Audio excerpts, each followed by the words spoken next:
visualizar o reconocer la plantiflexión y la dorsiflexión del tobillo en un eje oblicuo.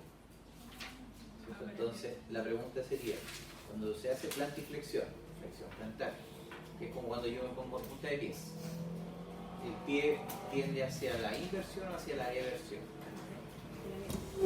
Lo pueden hacer sentados también. Hacia adentro, pero no hacia la inversión. Esa inversión. Inversión, perfecto.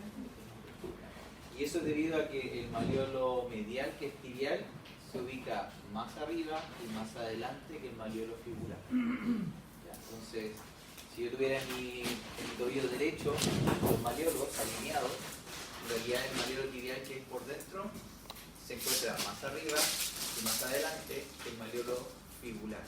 Entonces el eje es así, Oblicuo. Por eso que el pie, al hacer esto, se apoya en el borde lateral y eso es inversión. Bien. Y características de la fíbula, vamos a decir que su epífisis proximal no forma parte de la articulación de rodilla. El complejo de rodilla es femorotibial y femoropatelar. ¿Ya? Por tanto, este no es un hueso de carga y solamente desde el punto de vista funcional participa en rodillas, no desde el punto de vista anatómico. Anatómico me refiero a que no tiene superficies de contacto, ni con el fémur, ni con la patela, solo con la tibia. Y funcional tiene que ver porque en su epífisis proximal, sobre todo en la parte superior, que es el vértice, esa punta, se inserta el músculo bíceps femoral. Entonces, cuando el bíceps femoral, que es parte de los grupos flexores de rodilla, se contrae, mueve la rodilla, por supuesto.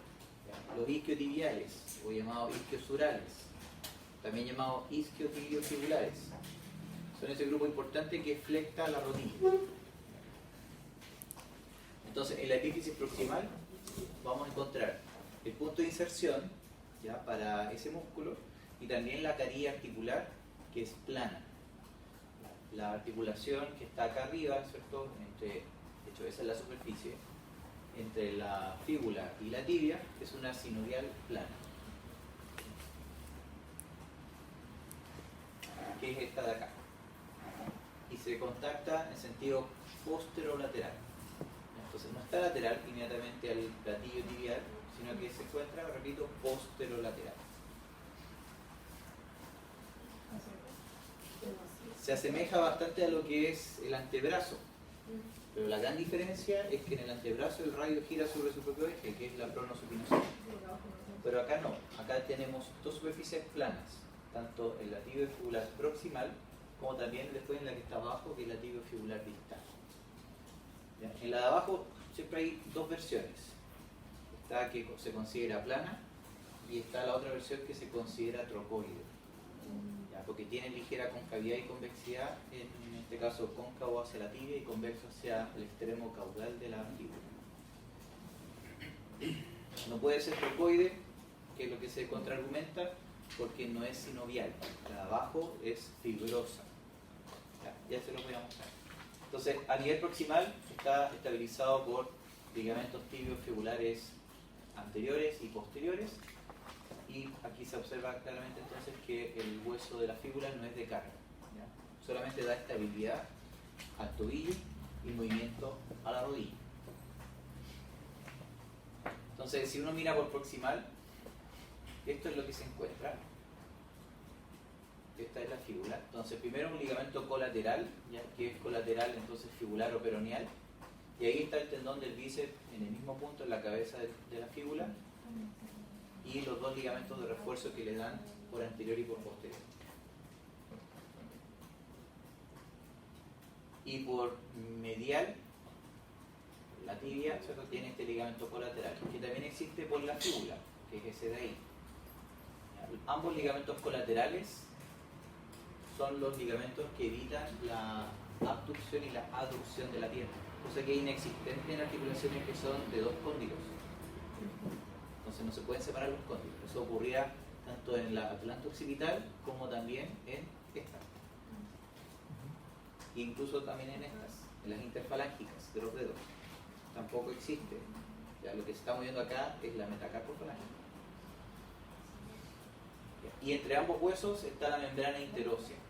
que es continua, al igual que en el antebrazo, claro, clasificada como sindesmal o sindesmosis, y exactamente las mismas funciones que la que está acá, menos una. Provee inserción, coapta las dos articulaciones, pero no permite el cabalgamiento del hueso sobre otro. Acá en el antebrazo sí. Entonces, si uno mira desde arriba, repito, ahí está la orientación de la cabeza de la fíbula, que es póstero externo, póstero lateral. Se ve claramente, según el sombreado, la forma de los platillos tibiales. Se les puede llamar platillos tibiales o también cóndilos. Pero la diferencia es que cóndilo hoy en día está asociado a convexidad. Entonces, uno solo es convexo, el interno o el externo. ¿Cuál? Interno. El externo. El externo, porque era el compartimento inestable, que tiene más movimiento. Eso se lo comenté cuando les dije que se tocaran los platillos tibiales y ustedes hacen rotación interna y externa. Entonces, y aquí se alcanza a ver que el cóndilo medial es ligeramente cóncavo, ¿ya? Y es por lo tanto más estable.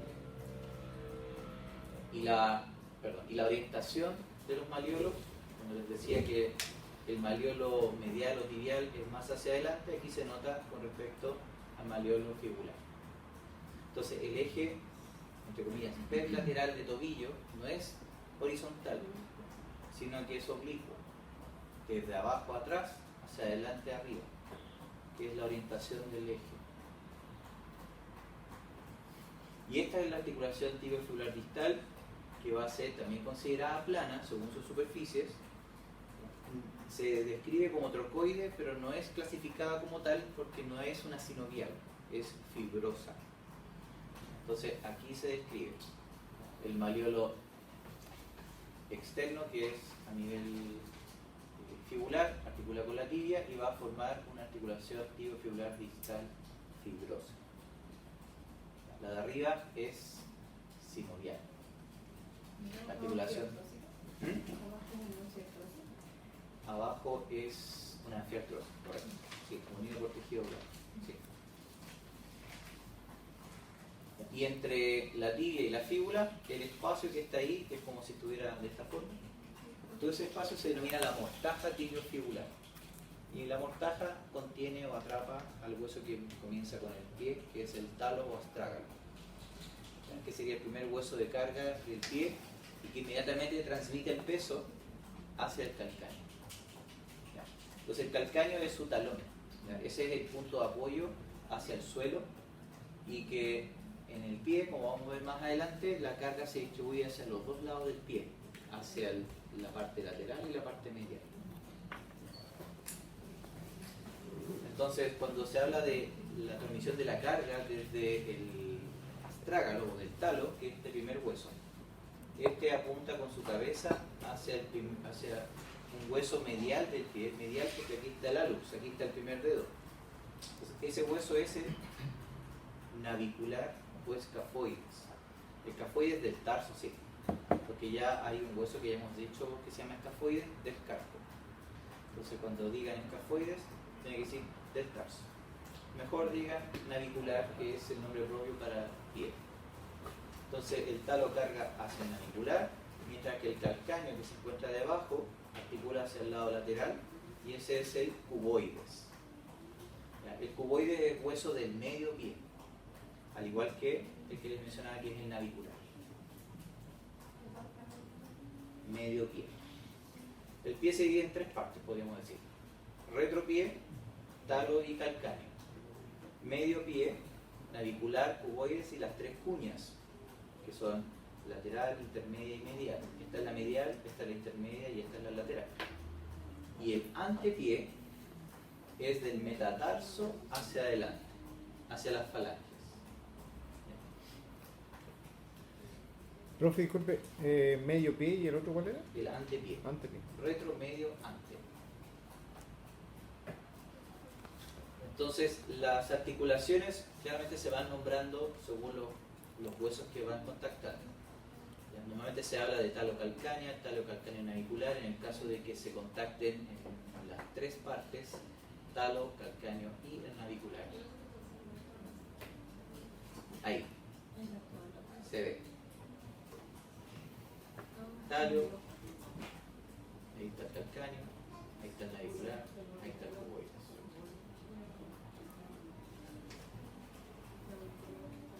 Ahora, las articulaciones intertarsianas son planas, al igual que las intermetatarsianas.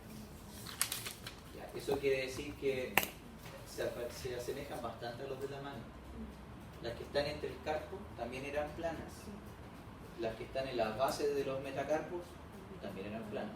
Y eso es exactamente igual aquí en el pie. La gran diferencia es que en la mano estaba una silla de montar bajo el pulgar, pero acá el hallux, que es el primer dedo, tiene su metatarso también plano y plano. ¿Ya? Por lo tanto es un hallux, a diferencia del pulgar de la mano, que no es oponible. No puede hacer oposición. Profe, dijo intertarsianas e intermetatarsianas. Sí. Sí. Sí. Y aquí es exactamente igual que en la mano, porque vuelve a aparecer dos falanges para el primer dedo. Aquí es condilia, pero es bicondilia. Sí, igual que el pulgar, igual que la del pulgar. Y las interfalángicas también pasan a ser bicondilias. Ya, por lo tanto son trochleares. Toda bicondilia funcionalmente es una trochlea para hacer flexo-extensión.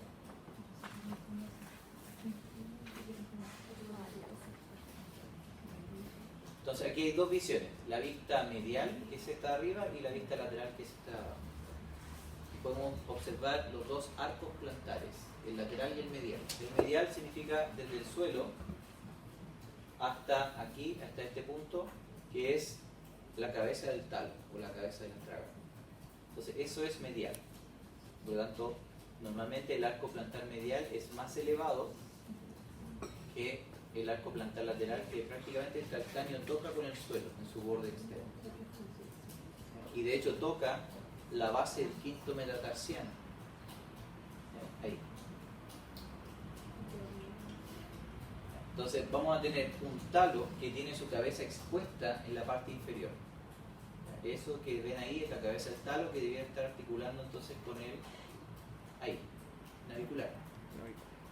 Y está sostenido mediante esta prolongación del calcáneo que se llama sustentáculo del astrágalo, pero parcialmente, no alcanza a cubrirlo todo.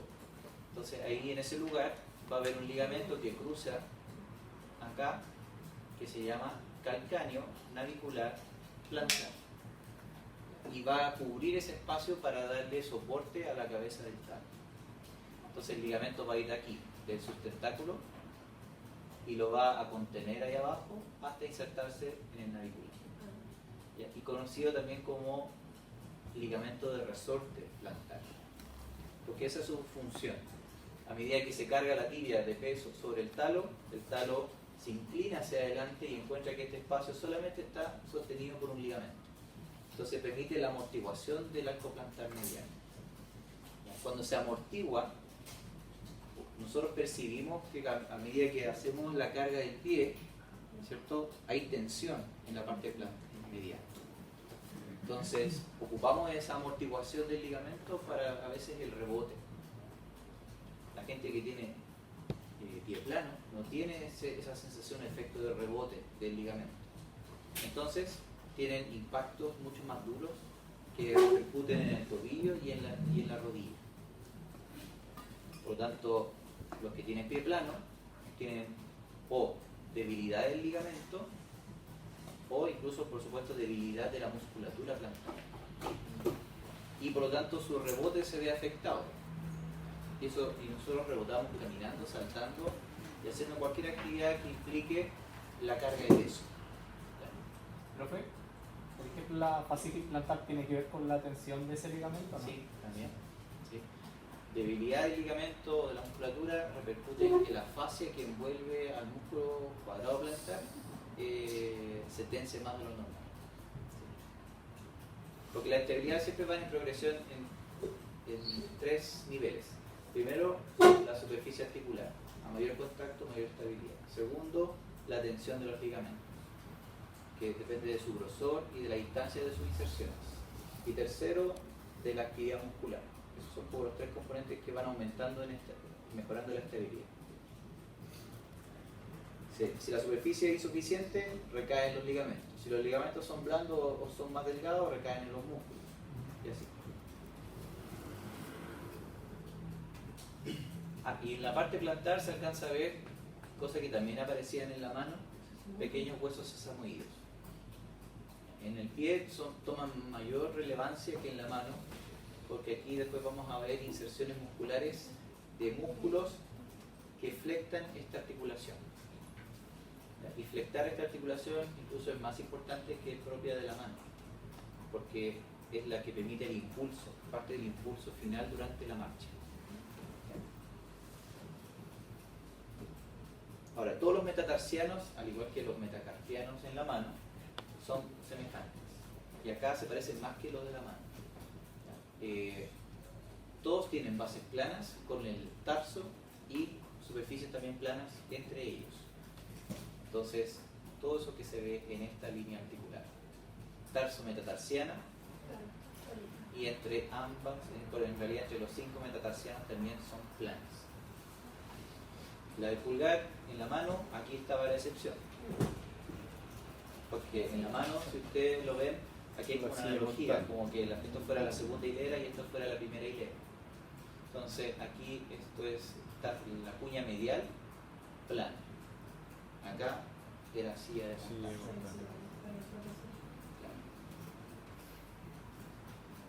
Y los ligamentos que le dan estabilidad son exactamente igual que la mano. Esa imagen es exactamente idéntica a lo que sería un dedo de la mano. Los ligamentos son en la misma disposición. Ligamentos colaterales de dorsal, proximal hacia ventral o palmar, en este caso plantar, hacia adelante. Van en forma oblicua en ese sentido. Lo único diferente que tiene con la mano son estas cositas que se ven ahí abajo. Estos engrosamientos que se llaman las placas o ligamento plantar. Son engrosamientos por la carga que se genera en esa articulación. Y esas no están en la mano. Todas las placas tarso-metatarsianas y intertarsianas, estas no se localizan en la mano. Profe, ¿y esos son ligamentos como endurecidos? Es como engrosamiento, es como cicatriz. Claro, debido a la ruptura se va cicatrizando y va engrosando. Como un callito. Como un callo, exacto. Como un callo. No es callo óseo, pero es un callo de ligamento. Y todas las falanges son huesos largos con una base prácticamente idéntica a los de la mano, ¿ya? Donde tienen en su metatarso falángica condilias y en las interfalángicas de los dedos son troquiales. Estos bicondilias anatómicamente, funcionalmente son troquiales.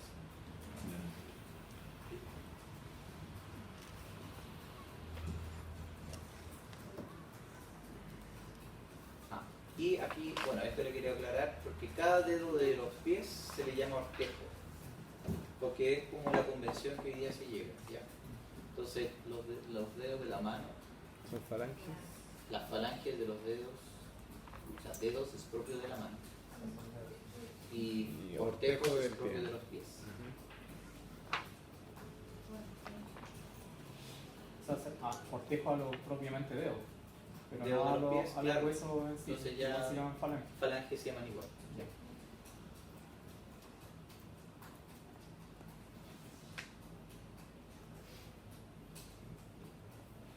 Entonces tenemos la disposición desde la vista lateral de los huesos de esta forma. Yo les mencioné las líneas articulares, ya pueden generalizar diciendo articulación tarso-metatarsiana, sobre todo esa línea, la segunda línea negra que vemos acá, o articulación de acá, que podemos llamarla transversa del tarso, que es entre el retropié y el medio pie.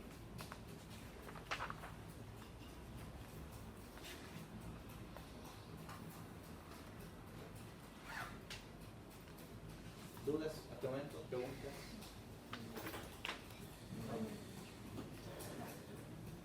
Profe, la articulación te dijo que eran bicondilias anatómicamente y trocleares funcionalmente. Siempre va a ser así. Toda bicondilia es troclear. Sí. Ya. ¿Y cuál es la articulación que puede hacer el Ah, muy bien. Buena pregunta. ¿Será la tibiofíbula astragalina? ¿O tibiofíbulo-talar? ¿O será cualquiera de estas en el pie? La primera articulación que les mencioné es tobillo. Anatómicamente se llama tibiofíbulo-talar. La última palabra la pueden cambiar de talo por astrágalo. Tibiofíbula astragalina.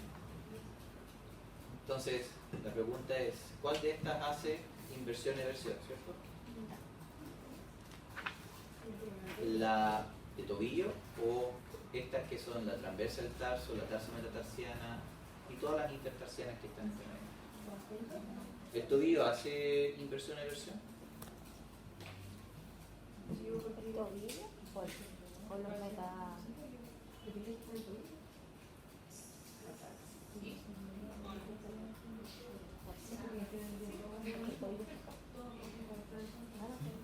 Fíjense en la superficie del talo, la superficie que se llama tróclea del talo.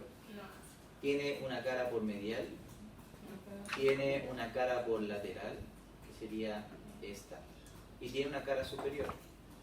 Entonces tiene, por ejemplo, en mi tobillo derecho, tiene por medial, tiene arriba y tiene al lado. Por lo tanto, por medial, la tibia encaja así, en cambio la fíbula por el otro lado encaja así. ¿Será que es posible que el talo pueda, entre medio, moverse? No puede. Por lo tanto, al estar contenido en la mortaja, la articulación del tobillo solo hace flexión plantar y flexión dorsal, o flexión, extensión. Entonces, hace flexión plantar y flexión dorsal, nada más.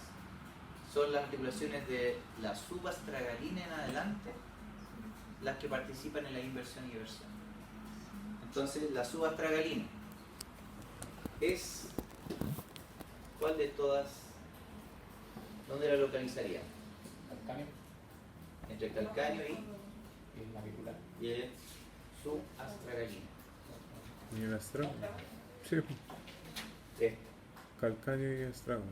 Exacto. Entonces, es esta la articulación, la que ya comienza con la inversión y la eversión. Es el talo fijo y el calcáneo abajo el que puede hacer esto. Y de ahí lo acompañan el resto de los huesos que están en el medio fijo. Entonces, inversión y eversión es un movimiento del pie, no del tobillo.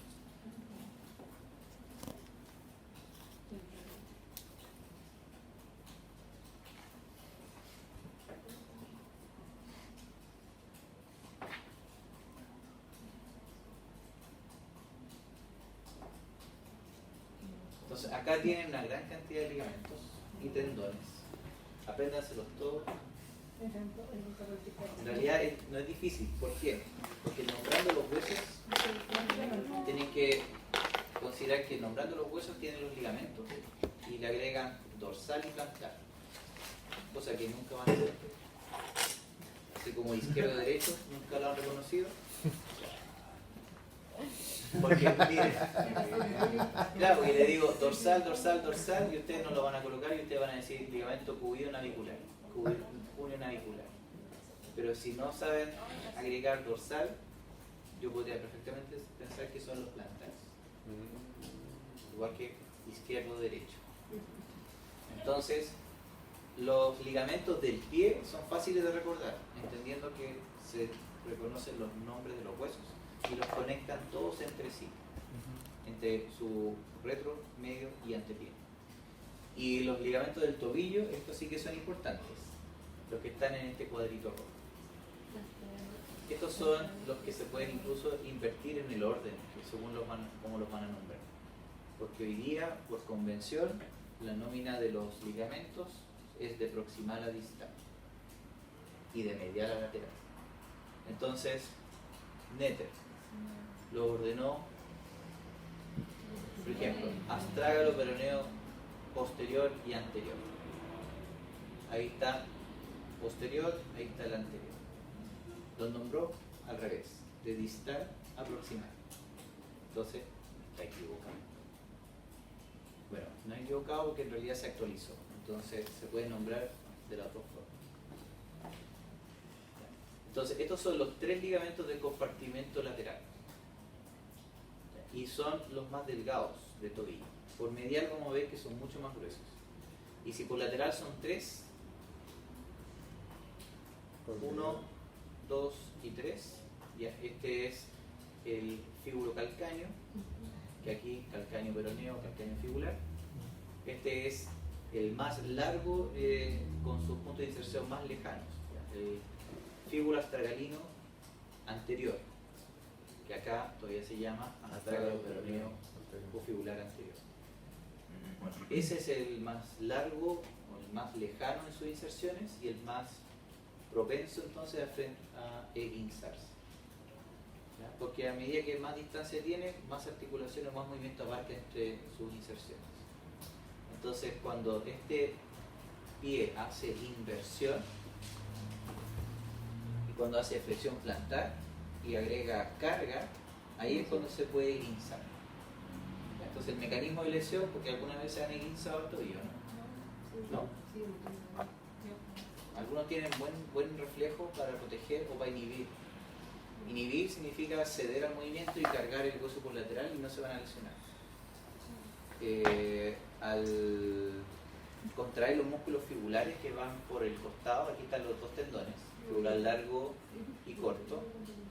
Normalmente la gente que reacciona con contracción muscular se puede incluso desgarrar los fibulares. A veces tienen lo que es el esguince y resulta que aparece incluso un hematoma en la cara lateral de la pierna, siendo que la lesión es en el tobillo, pero también los músculos delgados del fibular se cortan, se desgarran. Entonces pasa eso.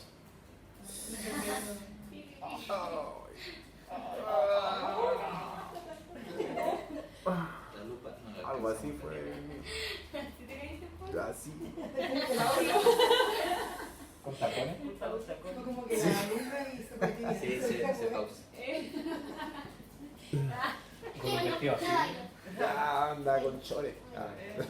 Con Chores Con cortos. chores. Con choritas. Chucha, la oreja, weón. Para afuera no Da con short. se con peluca. Chao. O así. Con. Y salí cogiendo. Ay, así. Eso camino mal en el partido. Yo tengo una lesión, no sé si será de esa magnitud, pero jugando vóley caí arriba del pie del...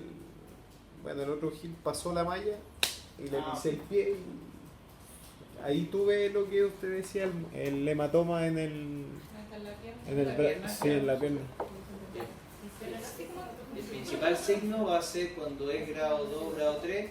Grado 2 primero, porque el 15 grado 1 en realidad es leve, no va a haber hematoma seguramente. Pues es una distensión, y sin ruptura. Cuando se rompe en grado 2 y en grado 3, cuando se rompe ya completo, desde el grado 2 en adelante aparece lo que se llama el huevo de Jasper. No me acuerdo cómo se llama. ¿Sí? El huevo de Jasper es una inflamación que ocurre justo en este espacio. Y aparece un hematoma en ese espacio que es profundo, que uno se lo palpa por ese espacio y es una hendidura, una fosa. Pero a medida que se inflama, aparece como un huevito, justo en esta zona. No, yo no sé.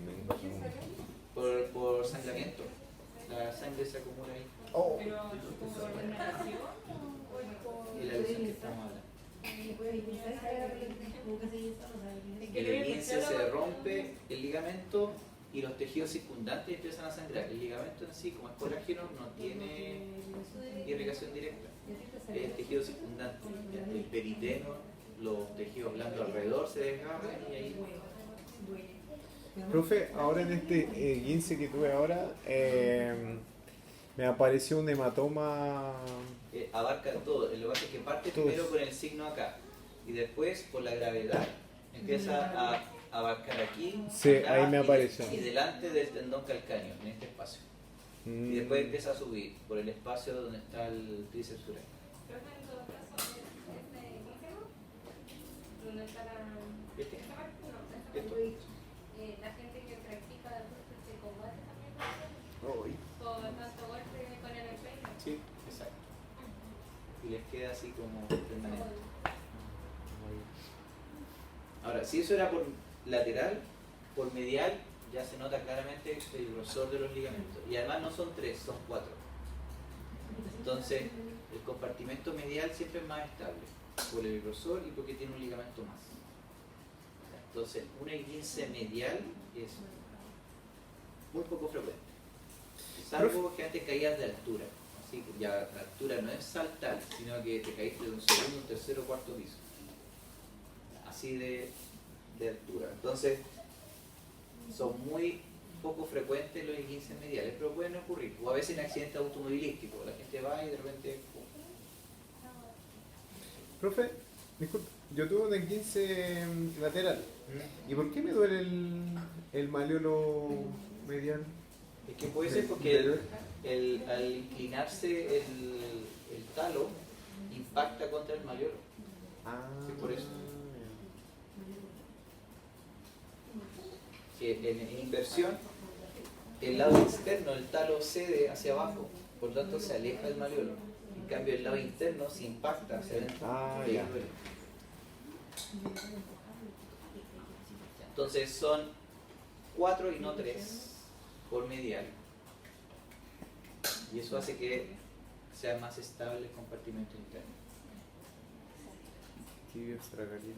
Y acá aparece el ligamento que yo les mencionaba anteriormente, el de resorte. El ligamento calcáneo navicular plantar. Es de resorte porque lo que hace es sostener desde sus tentáculos hacia el navicular, y aquí entre medio arriba va a estar la cabeza del talo.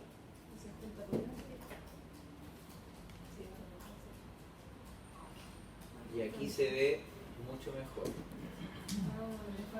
El de resorte, estamos apuntando a ese. Entonces ese permite darle amortiguación a la cabeza del talo y mantener el arco plantar medial elevado. Profe, ¿por qué en una 15 solamente sacan radiografía y no hacen una eco o algo para ver los tendones o los ligamentos? Que la radiografía es para descartar la fisura o fractura. Solamente. Ah, ¿Y cómo determinan ahí el tipo de lesión? porque después tiene el test de tensión de los ligamentos, es súper fácil, porque tienen que hacer el mismo mecanismo de lesión, pero sin carga, obvio. Es hacer inversión y flexión plantar. Y Ah, sí, ya. ahí va a doler. No, a mí en De esta hecho, palpa ni la siquiera me dio. duele a la palpación, inmediatamente. Duele en el espacio que tú vayas a palpar, aquí. Tocas el ¿Siquiera me malleolo dio? y vas hacia adelante y palpas al tiro la cabeza del talo. Entonces, en esa trayectoria, el punto es doloroso. ¿Qué te hicieron, Pablo? Si está esguince, No, bueno, ahora y era un traumatólogo, vio la radiografía y dijo allá hay 15 grados 2, tenía otra lesión y chao, ni siquiera me miró, Es nada, malo. ni me tocó, sí, nada. vio un esguince en una radiografía. Sí. Me dijo usa bote y chao, kine después, listo.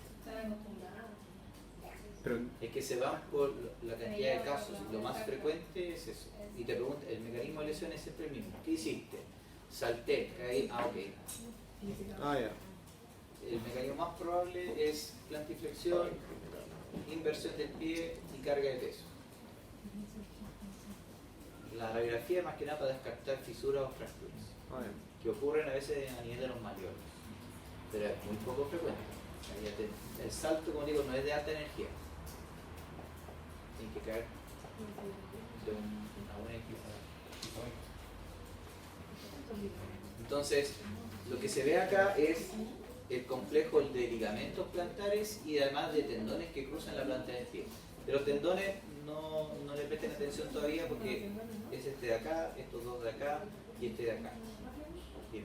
¿Y cómo se lesiona el levantar la mano? Porque la por sobrepeso y por caminata de larga duración. Y los zapatos de seguridad de poner esta... Sí, sí, porque evitan la plantiflexión. Sí. El hecho de que no hagas flexión plantar atrofia, ¿sí? Atrofia lo que es por plantar. No se usa, porque generalmente se mueve como en bloque.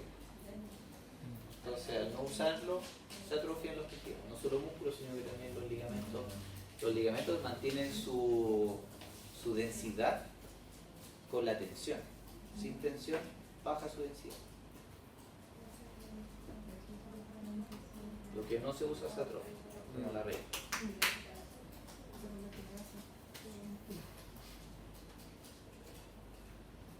Y a nivel de los metatarsos en sus cabezas, lo que había en la mano, ¿se acuerdan que también había un ligamento transverso? Pero que no tomaba el pulgar, pero acá sí. El hallux, el primer dedo, sí lo tiene incorporado a este ligamento transverso. El ligamento transverso profundo y abarca todas las cabezas de los metatarsos. ¿Ya? Y acá, como a diferencia de la mano, ya les decía que están estos engrosamientos, que son las placas. Excepto en el primer dedo, que en realidad de engrosamiento pasó a huesos, que son los sesamoides.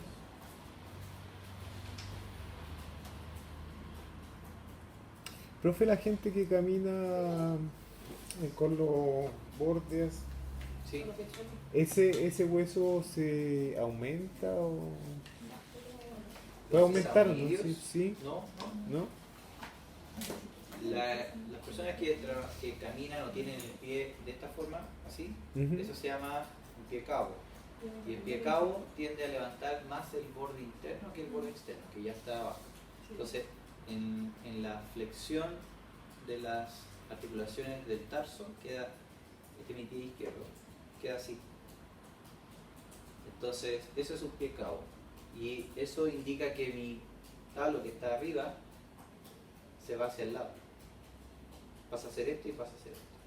Así. Entonces caminarían Claro, como en el borde externo. Sí. Y los que caminan como patitos Yo son también el así. pie, son el pie plano. Ah, por eso camino como pato. ¿Sí? ¿Tiene pie plano? Sí. ¿Sí? Ah, bueno. Entonces, claro, la tendencia es a apuntar las rodillas y a tener, ¿cierto?, los pies con el borde interno y no el Qué borde feo, externo. profe. Ahora me van a mirar cuando camine. Les voy a alegrar. Imagínate con tacos. Horrible así con tacos. No, no van a hacer. Pero al tener pies así más cóncavos sale un acá, no me acuerdo cómo se llama, pero es como el huesito como que se saliera. No me acuerdo cómo se llama. El espolón. El espolón es... Sí. Pero y eso porque, claro, El pie el cabo porque está cabo, pero da más ¿cómo? tendencia al espolón calcáneo. Con los calcaños. Porque esto genera más tensión por el acortamiento de la fibra. Entonces, cuando se carga, le generas más tensión y eso hace que se traccione el punto de inserción de ligamento plantar y de fascia y músculo plantar. En cambio, al revés, el pie plano no va a generar eso, ya no genera espolón, pero sí puede generar otra cosa, que es tendencia hacia el hallux valgus, que es el juanete. La tendencia es con pie plano a tener juanete, Ay, no, qué terrible. Aparte de caminar feo voy a tener pero Juanete. esa es la tendencia. Soy tendencia. Aquí fíjense lo que les decía. En la planta del pie, bueno, van a haber músculos, van a haber ligamentos, van a ver, de hecho, sobre la superficie de los músculos plantares está este tendón aplanado que se llama aponeurosis plantar. Y son los soportes del arco. Entonces le dan el soporte al arco plantar, tanto por medial y por lateral. Debilidad de las aponeurosis, de los ligamentos y por supuesto de los músculos provoca el pie plano. Lo que no puedo intervenir acá es en la aponeurosis y en los ligamentos. Yo no puedo alterar eso. Lo que yo puedo modificar es la tensión de los músculos. Entonces, músculos que pasan por la planta del pie en el compartimento interno, los vemos acá. Aquí tenemos uno, ¿ya?, el flexor largo del hallux. Tenemos también este de aquí, que es el tibial posterior, y este es el más importante de todos, que es los músculos plantares, entre ellos el cuadrado plantar. Que esos sí son los más importantes porque calcáneo hacia el antepié son los que conservan finalmente la menor distancia. Entonces, fortaleciendo, haciendo estos movimientos, como arrastrando la planta del pie en el suelo, es como se le pide a la persona que, no sé, pise un papel en el suelo y lo arrugue. O que tome un palo, así. Claro, que empieza a Eso sí enrollar. hago. Qué triste mi vida. O en la arena, lo mejor es que tenga un cajón de arena, apoye los pies y empiece a hacer hoyitos con los pies. Ah.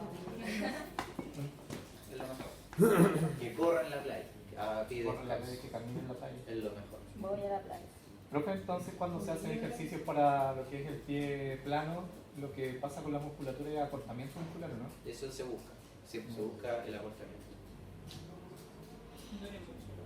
Sí, no lo que te preguntar.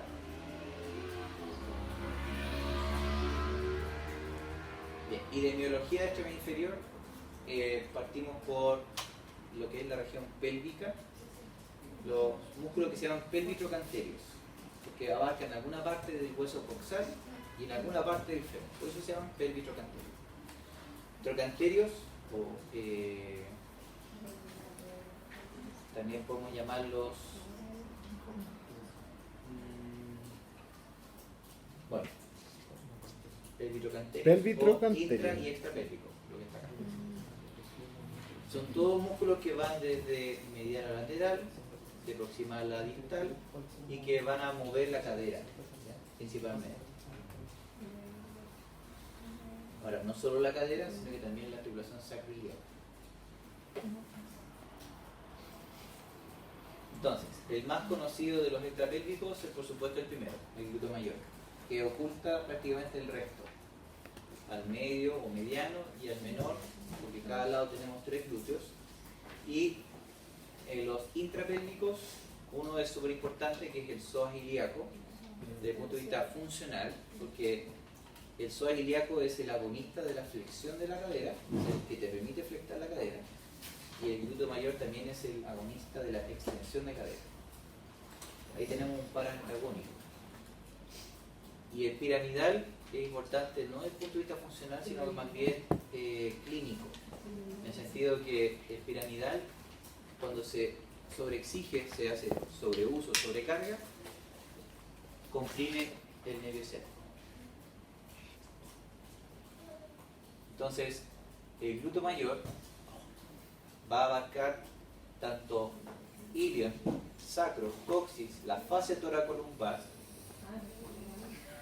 y logra insertarse hacia la línea áspera del fémur.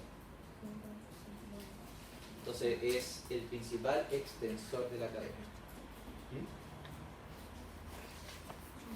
Bueno, la cadera tiene 3 ejes, así que cualquier músculo que mencionemos que pase por coxo femoral tiene 3 movimientos.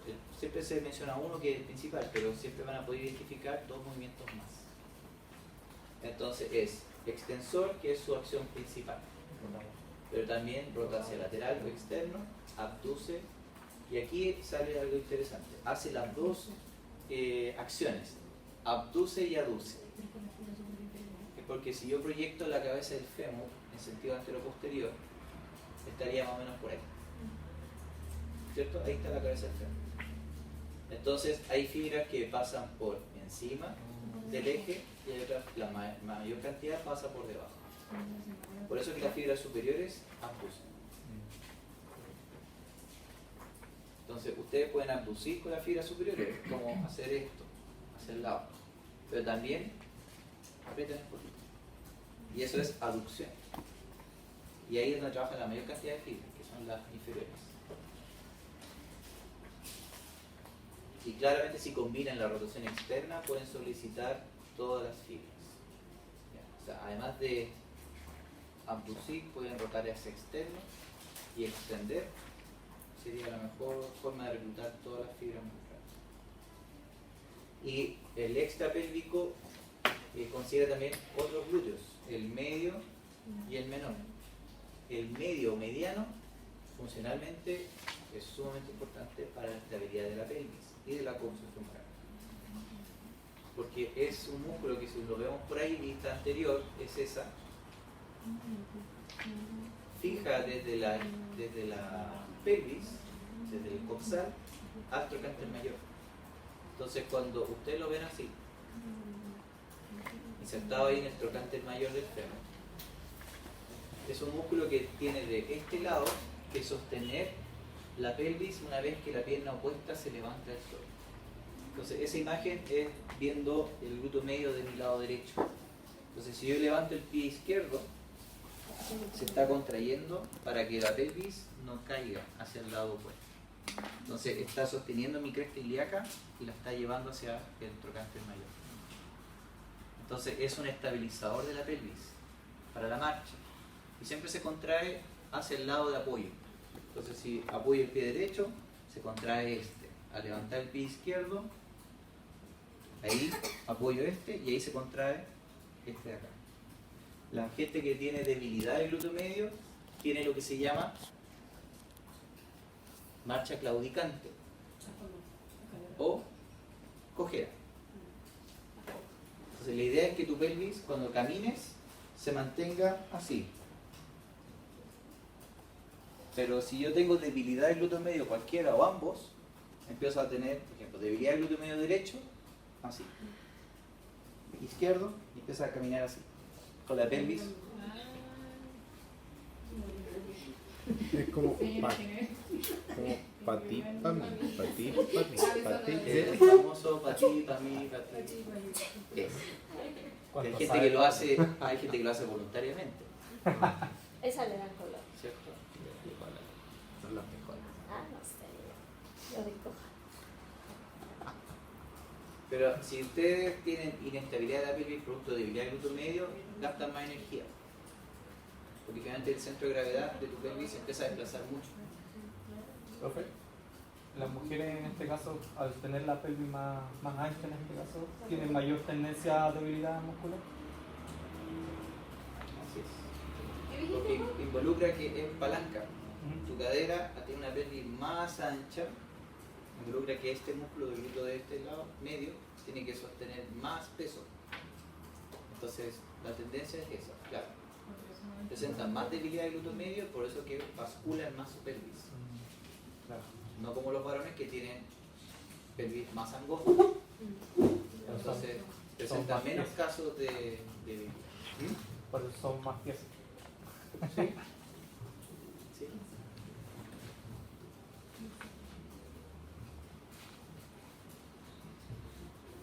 Y el glúteo menor de los glúteos es el único que tiene posibilidad de flectar la cadera. ¿Ya? Por lo tanto, porque prácticamente casi sale de la espina ilíaca antero superior, muy adelante. Y por lo tanto de los glúteos es el que puede hacer flexión. Igual hace extensión, también hace abducción. Puede hacer los dos movimientos de rotación, porque hay fibras que pasan por detrás y otras por delante del eje vertical. ¿Se entiende? Porque la cabeza femoral está ahí. Y si yo coloco un eje ahí al medio, las fibras que están por delante, si este es mi fémur, las fibras que del glúteo menor que están por delante rotan hacia medial. Y las fibras que están por detrás rotan hacia lateral. Entonces, los ejes de las articulaciones es la mejor forma de acordarse de las funciones de los músculos, porque uno tiene que visualizar dónde está la trayectoria de la fibra, el tendón, más que memorizarlo.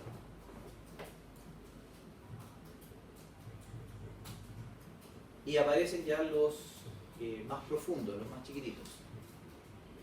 Aquí están los gemelos de la pelvis o géminos, superior, inferior. Esta es una vista posterior de la región de la cadera. Se alcanza a ver la tuberosidad isquiática, la fosa ilíaca externa y esta es la tuberosidad ilíaca. Por supuesto, ahí está el sacro. ¿Y ese ligamento cómo se llama? Sacro. Sacro espinoso. El sacro espinoso o sacro ciático menor. Ah, la ciática. El ciático debería estar saliendo por la escotadura ciática mayor. En esta imagen no está el ciático todavía, pero sí está acá abajo. Y ahí está el piramidal. Bueno, ya vamos a hablar de eso. Entonces, acá está el gémino superior e inferior, y están separados por, por el recorrido del músculo obturador interno. El obturador interno sale hacia atrás, va entre medio de los dos géminos y van prácticamente hacia el mismo punto, que es la fosa, bueno, ahí dice trocanterior, que es fosa trocanterior. Entonces, como van por detrás de la cabeza del fémur, bueno, son rotadores externos. Y la cabeza del fémur, con su eje anteroposterior, pasa ahí, justo entre los dos géminos. Entonces, el superior es abductor y el inferior es aductor. La única diferencia entre ambos. Uno abduce, que es el de arriba, y el otro aduce, que es el de abajo.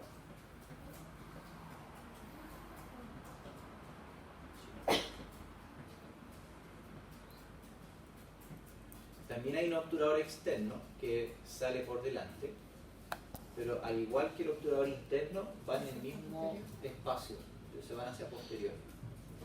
Entonces también pasa a ser rotador externo. Entonces, en el anterior, perdón, diga. Y dentro de cuando se coloca la prótesis de cadera, ¿cómo se vuelve a fijar todo eso? Buena pregunta. No se hace. Porque no son músculos agonistas, son coaptadores estabilizadores. Entonces, cuando después se coloca la prótesis, la estabilización se la da la mecánica de la prótesis, no la coaptación de los músculos. Entonces, los que son importantes van a ser los grandes, el glúteo mayor, el psoas ilíaco, pero esos están abajo, incluso hasta el trocánter menor. Ahora mi papá empezó con la terapia de Aquiles, después ya de la operación y bueno, sí se enfocan en todo lo que... En esos músculos que les quedan los agonistas, no los sinergistas. Hay algunas que hoy en día se están tratando de hacer reinserciones con material que es como, no me acuerdo la palabra, pero que se permite la cicatrización. Como antes. Sí, sí. Pero no es que lo suturen, sino que literalmente se fusiona con una película de la prótesis. Como el típico pegar así. Sí, como que se pegan así. Eso me dijo mi papá. La bolita.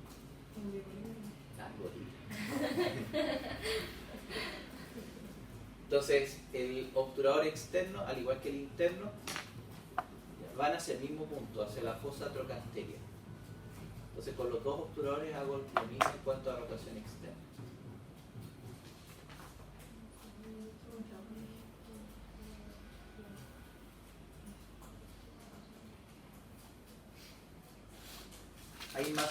Hay más músculos rotadores externos que internos. Y eso tiene que ver por la adaptación de la marcha y de la carrera. ¿Ya? Entonces, para que uno pueda caminar y correr, uno hace flexión, pero también hace rotación externa y abducción. Entonces, el hacer esto es más funcional, o más importante que la rotación interna, que es todo lo contrario. Si no, hagan la prueba después con resistencia. Ustedes mismos con sus brazos pueden colocar la resistencia por dentro y cierren y junten las rodillas, o que coloquen la resistencia hacia afuera y separen. Y van a sentir inmediatamente la fuerza que es mayor al separar las piernas que al cerrar las piernas.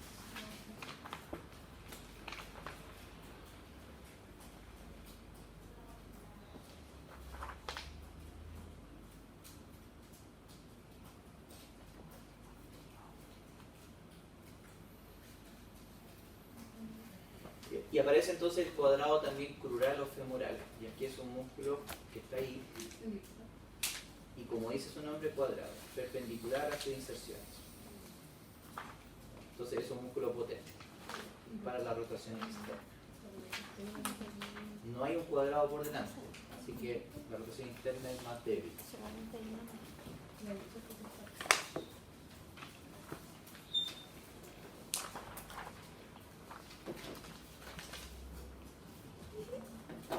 Y aquí está el piramidal o piriforme.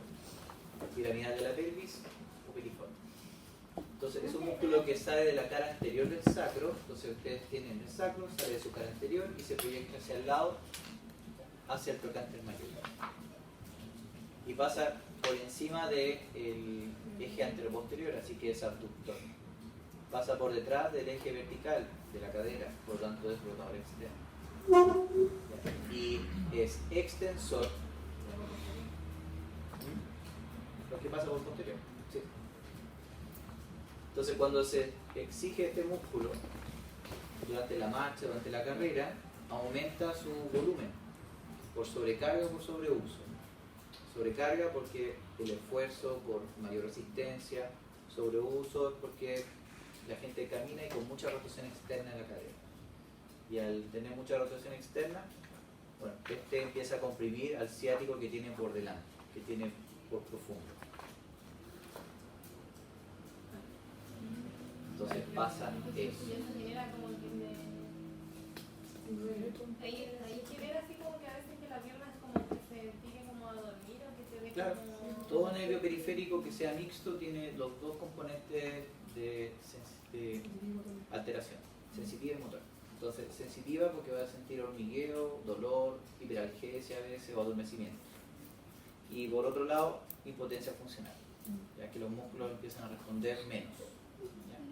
Entonces, que hay debilidad para cierta actividad. Entonces ahí se comprime.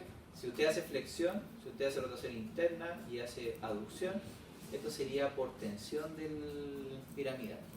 Si uno lo lleva a tensarse de esta manera, que no es contracción, esto es estiramiento, es elongación, se comprime el ciático.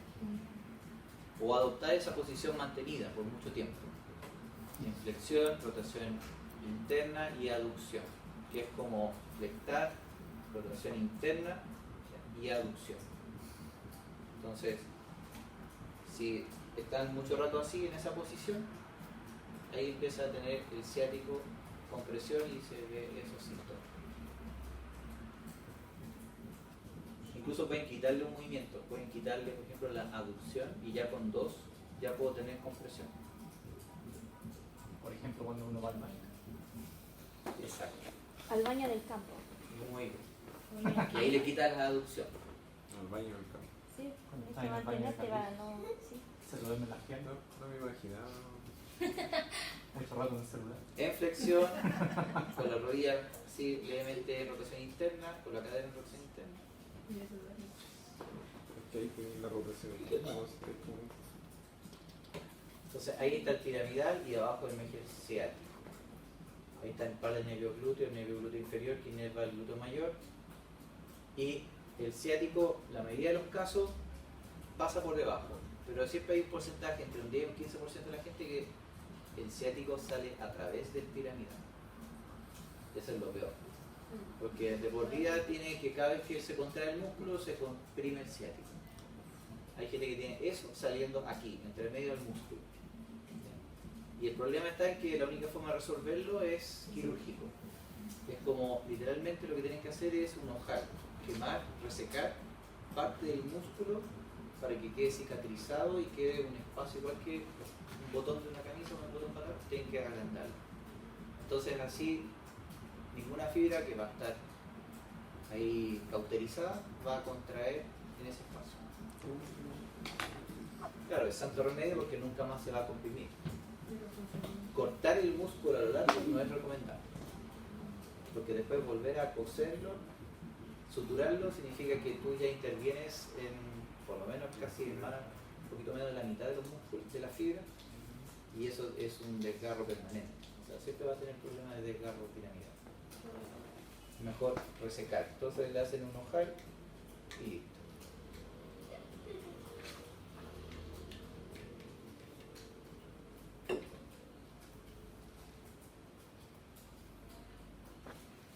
Bien, y aquí está el agonista de la flexión de la cadera. Se puede llamar psoas ilíaco, iliopsoas, incluso de psoas, que acá no lo he puesto. Psoas, hay un psoas mayor y un psoas menor, ¿ya? Que se refiere entonces, este es el psoas mayor, que abarca vértebras lumbares, también parte del sacro, y que van a llegar hasta el trocante menor. La orientación del trocante menor es posterior interna.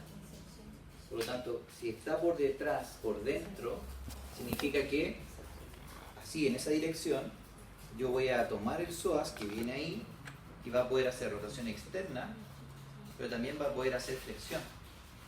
Entonces, el psoas ilíaco es flexor de cadera y rotador Y rotador externo. externo. Y le falta a ustedes decir, ¿es abductor o aductor? Porque aquí dice flexión y rotación externa, pero también como es cadera, tienen que identificar tres movimientos. Aductor, ¿se entiende? Porque ahí está el eje anteroposterior y la mayor cantidad de las fibras pasan a llevar, en este caso, el fémur hacia el medio. Bien. Bueno, esta imagen es una lista hemipelvis, acá está el sacro, acá está la vértebra lumbar, aquí está la fosa ilíaca interna, ahí está parte de hacia el pubis, ahí está el ligamento inguinal, y por ahí pasa, bueno, algunos vasos sanguíneos, y ahí está el ilíaco y el psoas. Ese es el psoas mayor. Y ese de ahí es el psoas menor, que es un delgado músculo que pasa por delante.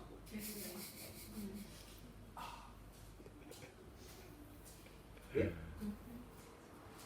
Entonces, el psoas ilíaco es el principal agonista de la flexión de la cadera.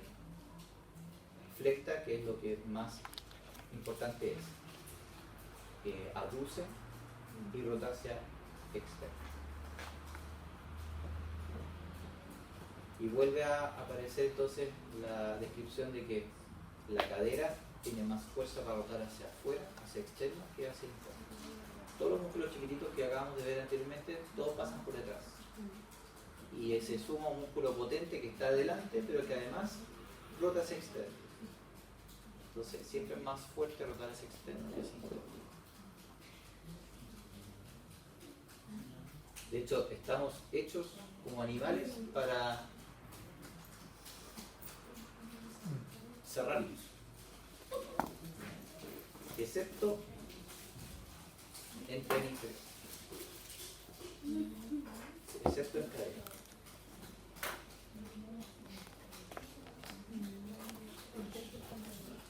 Bien, hasta acá llegamos.